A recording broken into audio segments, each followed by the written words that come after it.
Praise the Lord. Hallelujah. Praise the Lord.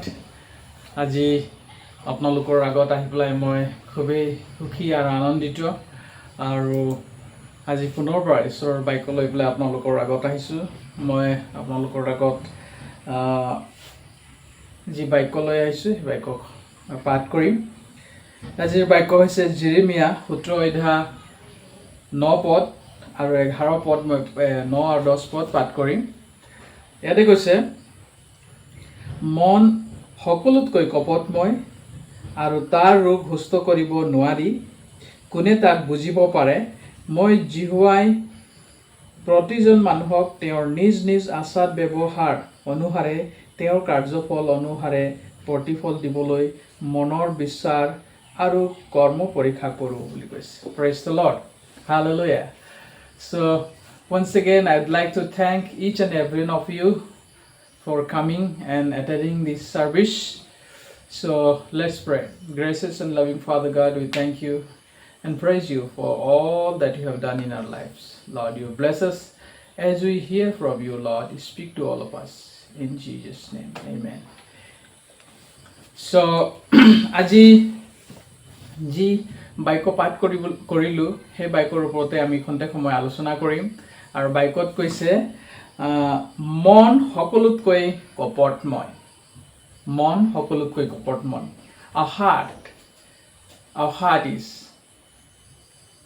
We are going to talk about our heart. আমি মনৰ বিষয়ে যি শাস্ত্ৰত আমি পঢ়িলোঁ তাৰ বিষয়ে আলোচনা কৰিব গৈ আছোঁ। আৰু ইয়াত কৈছে যে মন সকলোতকৈ কপটময় বুলি কৈছে। মন সকলোতকৈ কপটময় আৰু তাৰ ৰোগ সুস্থ কৰিব নোৱাৰি বুলি কৈছে। তাৰ ৰোগ সুস্থ কৰিব নোৱাৰি বুলি কৈছে। গতিকে প্ৰিয়সকল, মোৰ মনে কি বিচাৰে?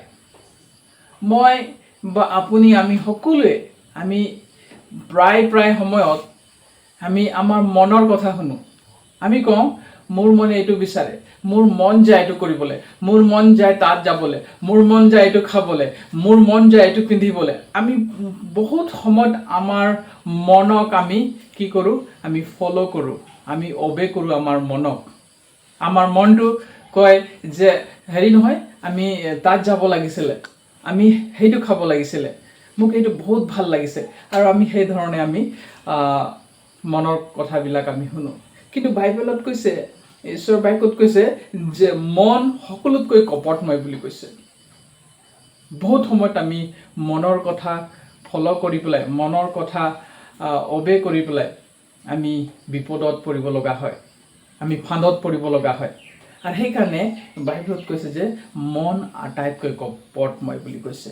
আৰু বাইবেলত আৰু 10 পদত আৰু জিহুৱাই কৈছে, মই জিহুৱা প্ৰতিজন মানুহৰ তেওঁৰ নিজ নিজ আচাৰ ব্যৱহাৰ অনুসাৰে তেওঁৰ কাৰ্যৰ ফল অনুসাৰে প্ৰতিফল দিবলৈ মনৰ বিচাৰ আৰু কৰ্ম পৰীক্ষা কৰোঁ বুলি কৈছে।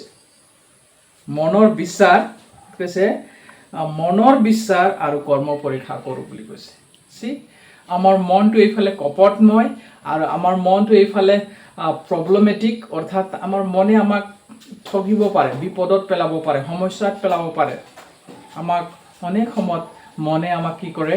আমাক বিপদত ঠেলি দিব পাৰে। আমি যদি মনক ফ'ল' কৰোঁ, আমি মনৰ মতে চলিব বিচাৰোঁ, আমাৰ নিজৰ মনৰ ইচ্ছা মতে যদি আমি খাব বিচাৰোঁ, আমি মনৰ ইচ্ছা মতে যদি পিন্ধিব বিচাৰোঁ, আমি মনৰ ইচ্ছা মতে যদি আমি কথা ক'ব বিচাৰোঁ, তেতিয়া বহুত সময় এই মনে আমাক বিপদত ঠেলি দিব। আৰু সেই কাৰণে আমি অৱশেষত যেতিয়া ঈশ্বৰে আমাৰ পৰীক্ষা কৰিব, যেতিয়া ঈশ্বৰে আমাৰ কৰ্ম পৰীক্ষা কৰিব, আমাৰ মনৰ আৰু কৰ্মৰ পৰীক্ষা কৰিব। গতিকে প্ৰিয়সকল, বাইবেলত কৈছে জিস্কেল যদি আমি পঢ়োঁ তেতিয়াহ'লে তাতে কৈছে, আমি জিস্কেল উলিয়াব আপোনালোকে। জিস্কেল 36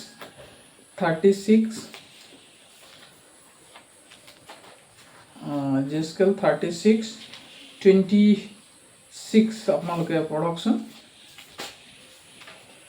জিস্কেল 36:26 তাতে কি কৈছে আমি খন্তেক সময় চাম। কোনোবা যদি পাইছে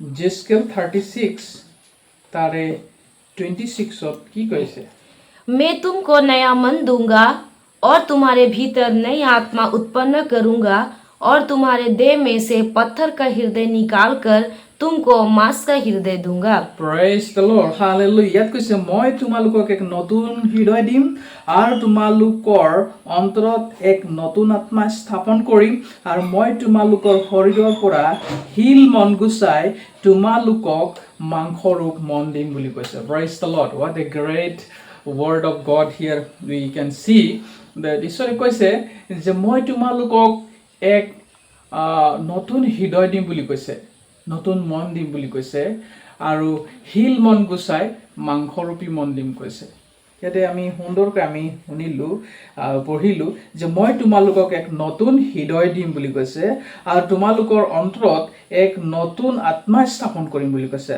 আৰু আটাইতকৈ ডাঙৰ কথা আৰু মই তোমালোকৰ শৰীৰৰ পৰা হিল মন গুচাই তোমালোকক মাংসৰূপ মন দিম বুলি কৈছে অৰ্থাৎ আমি এতিয়া অলপ আগত দেখিলো যে আমাৰ মনটো ৰোগীয়া বুলি কৈছে আমি জৰিয়তে দেখিলো আমাৰ মনটো ৰোগীয়া তাত বেমাৰ লাগি আছে তাৰ ৰোগ কোনে সুস্থ কৰিব পাৰে বুলি কৈছে অৰ্থাৎ আমাৰ হৃদয়টো আমাৰ মনটো হিল মন হৈ আছে মামৰে ধৰিছে বহুত সময়ত আমি ঘৰত যদি আমি কিবা আইৰন বিলাক আনো অৰ্থাৎ লোহৰ বস্তুবিলাক আনো তেতিয়া ফটককে তাতে আইৰন ধৰি যায় ৰড আনিলে বা কিবা তেনেকুৱা ধৰণৰ বস্তুবিলাক মামৰে ধৰে আৰু মামৰে ধৰা পাছত সেইটো বেয়া হৈ যায় লাহে লাহে বেয়া হৈ যায়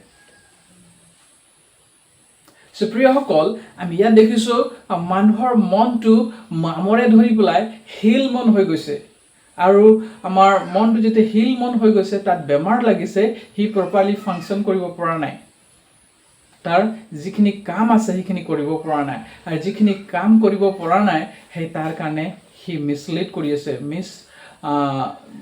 মানে তাৰ যিটো প্ৰকৃত কাম আছিলে সেই কামখিনি কৰিব পৰা নাই প্ৰিয়সকল সেইকাৰণে ইয়াতে কৈছে যে মই তোমালোকক এক নতুন হৃদয় আৰু মই তোমালোকৰ শৰীৰৰ পৰা হিল মন গুচাই মাংসৰূপী মন দিম বুলি কৈছে প্ৰিয়সকল আহক আমি নিজকে নিজে ঈশ্বৰৰ হাতত সমৰ্পণ কৰিম কিয়নো অন্তিম সময়ত ঈশ্বৰৰ বাক্যত লিখাৰ দৰে তেওঁ কৈছে যে মই তোমালোকৰ কাৰ্যৰ পৰীক্ষা কৰ্মৰ পৰীক্ষা কৰিম আৰু তোমালোকৰ মনৰ বিচাৰ ল'ম বুলি কৈছে আমি যদি আজি নিজৰ ইচ্ছামতে আমি যি খাবলৈ মন যায় তাকে খাইছো যি কৰিব মন যায় তাকে কৰিছো য'ত যাবলৈ মন যায় তাতে গৈছো আৰু যেনেকুৱা ব্যৱহাৰ কৰিবলৈ মন যায় তাকে যদি আমাৰ মনৰ ইচ্ছামতে যদি আমি জীৱন যাপন কৰি আছো আমাৰ জীৱনবিলাক নষ্ট কৰি আছো শেষৰ সময়ত আমাৰ সকলোবিলাক বিচাৰ হ'ব প্ৰিয়সকল let us not follow our hearts but let us follow the word of God let us follow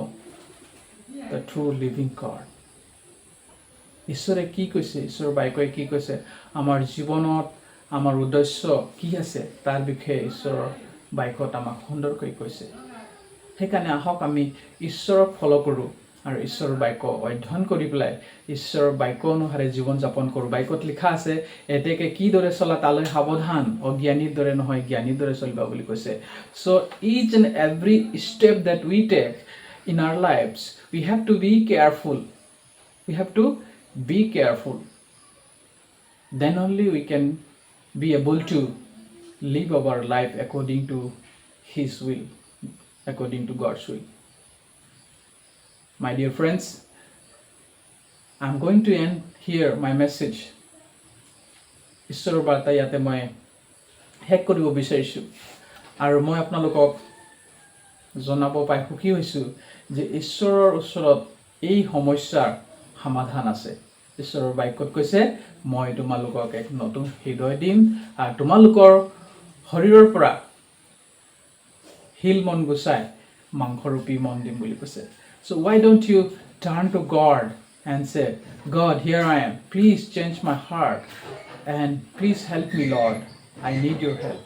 Prabhu, মোৰ হৃদয় সলনি কৰি দিয়া মোৰ মন সলনি কৰি দিয়া আৰু মোক এটা নতুন হৃদয় দিয়া আৰু মোক এই হিল মন গুচাই মোক মাংসৰূপী মন দিয়া প্ৰভু যিহেতু মই তোমাৰ ইচ্ছা পূৰ্ণ কৰিব বিচাৰিছোঁ যদি আমি তাৰ তলতে পঢ়ো তেতিয়া কৈছে যে ঈশ্বৰৰ যি নতুন মন ধৰাৰ যোগেদি আমি আন ৰূপ ধৰিব পাৰিম বুলি কৈছে অৰ্থাৎ ঈশ্বৰৰ প্ৰকৃত বিশ্বাসী হ'ব পাৰিম যীশুৰ প্ৰকৃত বিশ্বাসী হ'ব পাৰিম প্ৰিয়সকল আহক বৰ বেছি দীঘলীয়া নকৈ মই ইয়াতে মোৰ ঈশ্বৰ বাক্যৰ যি মেছেজ মই আপোনালোকৰ আগত আনিবলগীয়া আছিলে সেইখিনি মই ইয়াতে শেষ কৰিছোঁ বা ইয়াতে মই অন্ত কৰিছোঁ আৰু ইয়াতে মই শেষত আপোনালোকক চেলেঞ্জ কৰিব বিচাৰিছোঁ যে let us turn to God and cry out to God and say Lord here I am please change my heart please change my mind so' that I will be able to listen to you আহক আমি সকলোৱে ঈশ্বৰক সমৰ্পণ কৰোঁ thank U এই মেছেজটো আপোনালোকে যিমান পাৰে আনক শ্বেয়াৰ কৰি দিব আৰু আনক পোৱাই দিব যাতে আনে এই মেছেজটো পায় তেওঁবিলাকে ঈশ্বৰক অতি ঘনিষ্ঠকৈ জানিব আৰু তেওঁবিলাকে ঈশ্বৰৰ লগত ভাল সম্বন্ধ কৰিব পাৰিব আৰু এই চেনেলটো যদি আপোনালোকে ছাবস্ক্ৰাইব কৰা নাই তেতিয়া ছাবস্ক্ৰাইব কৰিব যাতে আমি অধিককৈ আপোনালোকলৈ বাক্য পোৱাব পাৰিম thank you praise the lord